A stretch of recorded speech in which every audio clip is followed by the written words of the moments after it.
मैत्रिणींनो, जसं की मी तुम्हाला मागच्या मिनी व्लॉगमध्ये बोललेली की मी फेशियल किंवा डेली स्किन केअर रुटीनचा व्लॉग नक्की बनवेन, तर तो आज व्लॉग आलेला आहे. सो आज मी तुम्हाला असा फेशियल दाखवणार आहे जो तुम्ही बाहेरून 4 पॅक आणून घरी तुम्ही फेशियल करू शकता बाहेर जाण्यापेक्षा.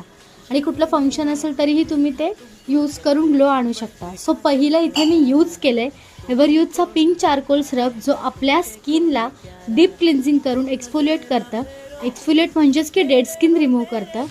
सेकंड स्टेप आहे टॅन रिमूव्हल फेस पॅक, जो स्किन छान सनटॅन, डलनेस, डार्क स्पॉट कमी करतं.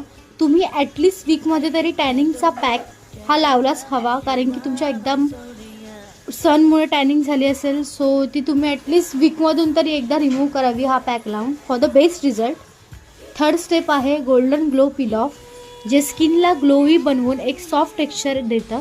आणि रिमेंबर की नेहमी थिक लेअर लावायचं पूर्ण ड्राय होईपर्यंत. सगळे पॅक तुम्हाला ॲटलिस्ट 10 to 15 मिनिट्स तरी ठेवायचं. लगेच अप्लाय केल्यावर वॉश करू नका, मे बी ते कधी वेट पण असतं, तर सो तेवढा इम्पॅक्ट पडत नाही. फोर्थ स्टेप आहे कुकुंबर फेस पॅक, जे कूलिंग, हायड्रेशन, इम्प्युरिटीज काढून सॉफ्ट टेक्स्चर क्रिएट करून एक नॅचरल ग्लो देतात.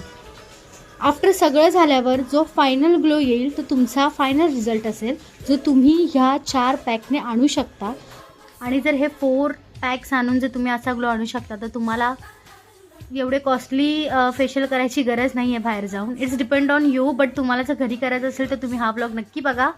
आणि सगळं झाल्यानंतर मेन गोष्ट तुम्हाला मॉइश्चरायझर लावूनच एंडअप करायचं आहे, कारण की ड्राय स्किन होते सगळं केल्यानंतर. त्यामुळे भेटूया नेक्स्ट व्लॉगमध्ये.